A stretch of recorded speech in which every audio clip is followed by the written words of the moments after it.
So gloomy day today, but beautiful. We needed some rain.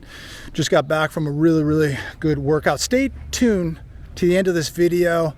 Elias and I just discussing the importance of really training self-defense, the difference between just going to the gym and throwing weights around and actually training and working on self-defense, the skill sets, the performance versus just lifting weights. I think you should do all of it, but I think most of all, you really have to have self-defense skills over weightlifting skills.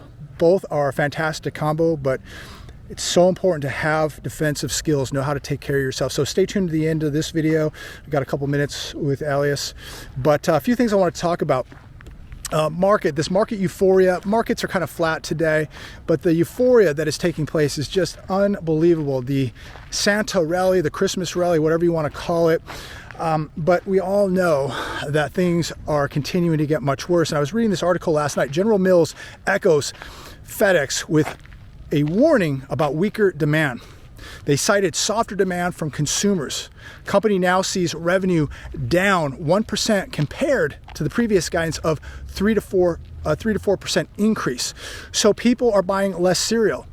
They produce, I didn't know this, I wasn't aware of this, but General Mills produces over 40 cereals. Cereals like Cheerios, Lucky Charms, Wheaties, Trix, Cocoa Puffs, all that, all that bad stuff.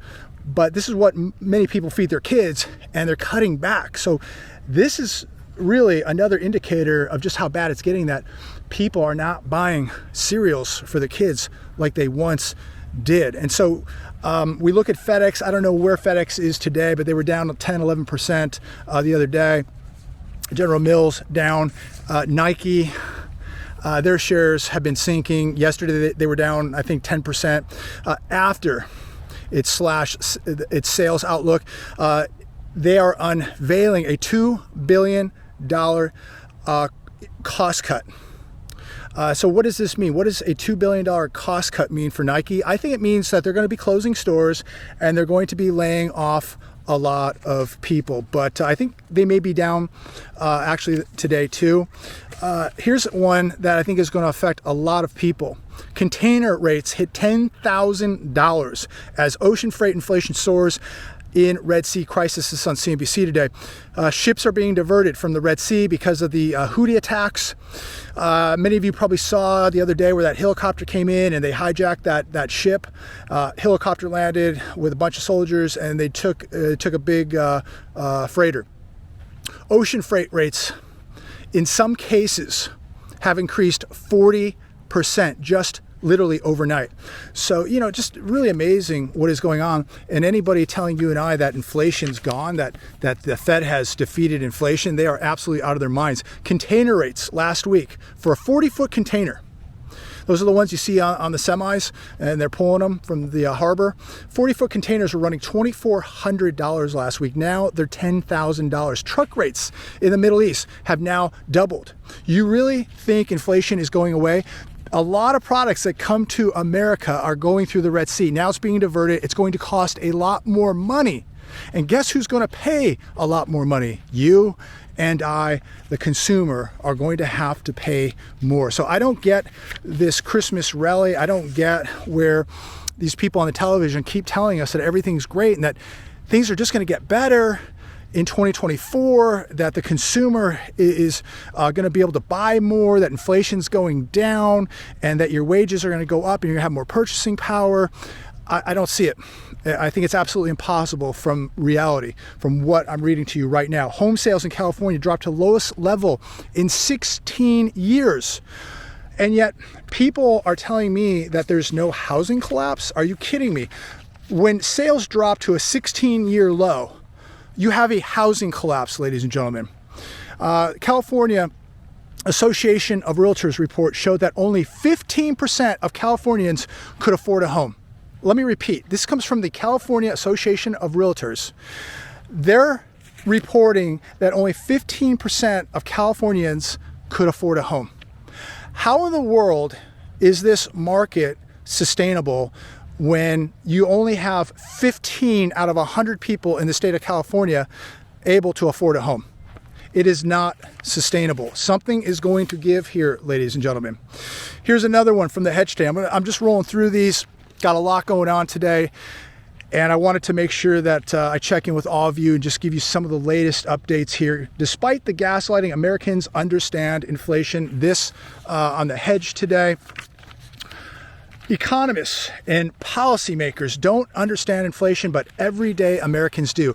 If they didn't, they do now, because every time they go to a grocery store, when they go to the gas station, when they pay for a service, they understand that things are not getting cheaper. The reality is prices have been going up at the fastest rate in 40 years, and they're still going up, ladies and gentlemen.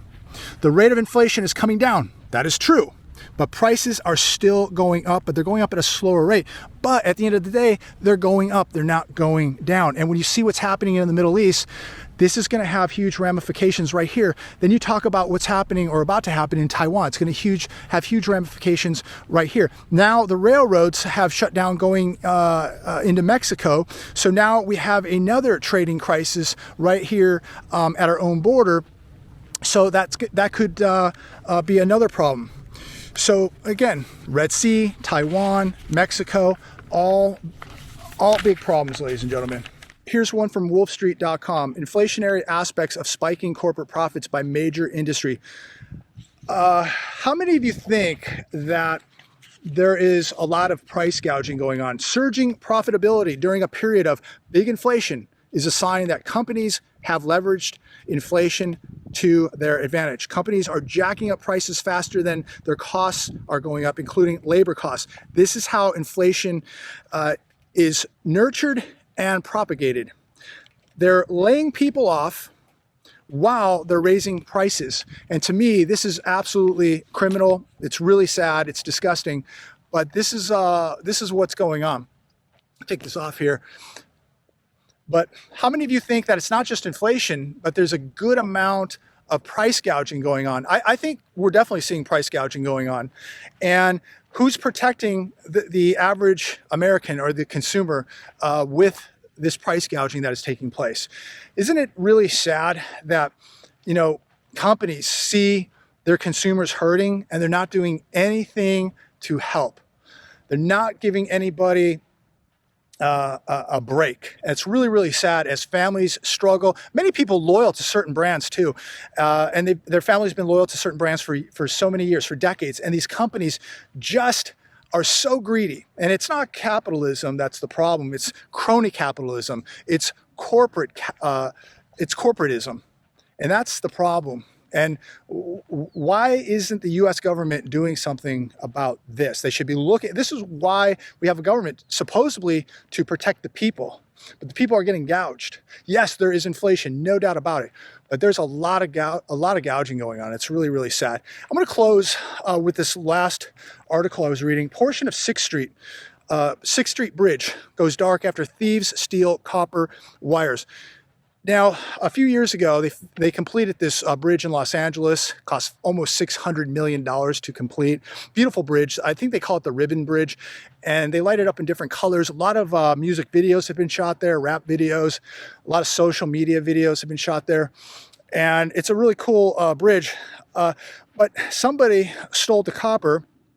And 1/3 of the bridge has been damaged because of this theft. How in the world, a bridge, this is a big bridge, well-known bridge, and they steal the copper out of this bridge, a $600 million bridge. I mean, this is where we live now, ladies and gentlemen, a society where thieves just go in to major cities like Los Angeles and can steal 1/3 of the copper out of a bridge like this. Absolutely amazing. It's sad that people are destroying their own cities, their own neighborhoods, their own shopping areas, their own malls. They go in, they steal, they rob, they destroy their own cities, their own towns.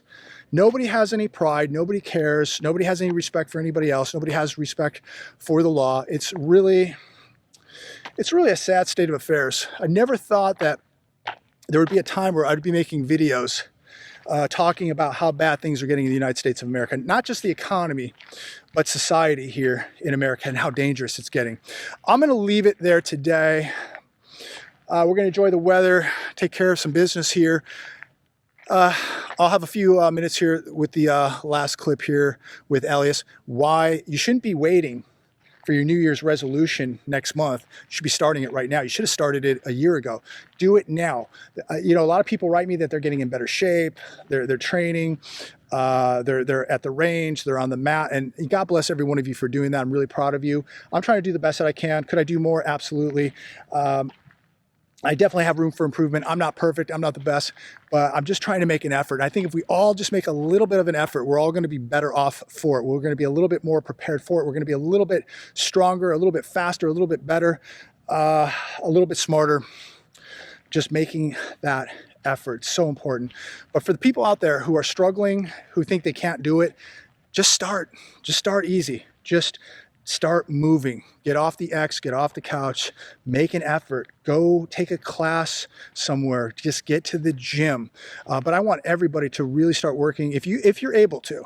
I know that there's people that are older or who have physical limitations, but if you're able to, forget about the sore elbow, the sore pinky, the sore neck. If you're able to, you gotta work through those things. We all have aches and pains. You gotta work through it.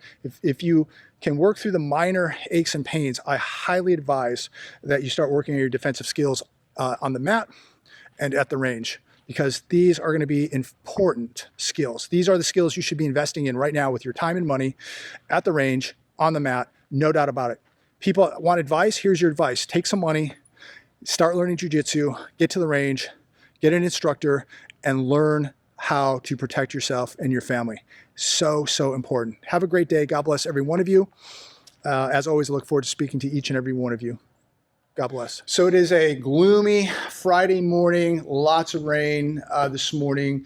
So we finally got hit. And I got to tell you, honestly, I did not want to come train today, but that doesn't matter. You know, not wanting to do something and doing something are two different things. So thanks for motivating me. I'm glad you came, man. I'm glad you came in to train. It's important, right? You never know. Yeah, I mean, just because your body and your mind doesn't want to do something, you have to force it to do it. Even on the rainy days, even the days where you're just not motivated to do it, you have to do it. But you know, another thing I was thinking the other day was, you know, just the types of workouts people are doing. And you know, you go to the gym, I go to the gym. It's important to do, but you know, I see people, they go to the gym all the time, they got big muscles, but there's a difference between, and look, jiu-jitsu will get you in shape, no doubt about it, but it's a different kind of workout. And I like to do both. I like to hit the weights. I like to train jiu-jitsu, but there's a difference between just like having muscles and then having performance. And I think you would attest to that, right? Yeah, and I think the big difference for me is just like learning balance, and like if you bench press well or you squat well, those are all, I think, great attributes. But the thing that they won't teach you is how to be able to balance well, like how to be able to, like if somebody tries to tackle you, can you, if I'm not saying beat them up, but could you in somehow or way be able to keep yourself balanced to stay on your feet long enough to be able to use your jiu-jitsu or not jiu-jitsu in this case, but muscles, right? Because if you're strong and you want to hit them, I can't tell you how many fights I've seen in videos or different things like that where you have bodybuilders that just rush in, throw punches, and as soon as the person who knows a little bit of martial arts ducks or starts to put more like pressure and starts to go into them, they have no idea. They fall, they lose their balance, and they can't even use the power or strength that they have from the gym. Yeah, it actually becomes a negative because they get gas, winded, the lactic acid, all that. But there is a difference between performance and muscles. I train jiu-jitsu purely for the fact that I have got to protect myself. I carry every day. I have to be able to access that tool. Family to protect. So to me, that is very important. More important than just having muscles and looking good is the ability to protect myself, my family, and to be able to access those tools when needed. If somebody grabbed me, if I, you know, like many of you who carry every day, I carry every day. Somebody grabbed you, can you get to access to that weapon with somebody trying to grab you or getting you in a chokehold or taking you to the ground? So to me, it's much more important to have the performance and the ability to fight than to look good and just to have muscles.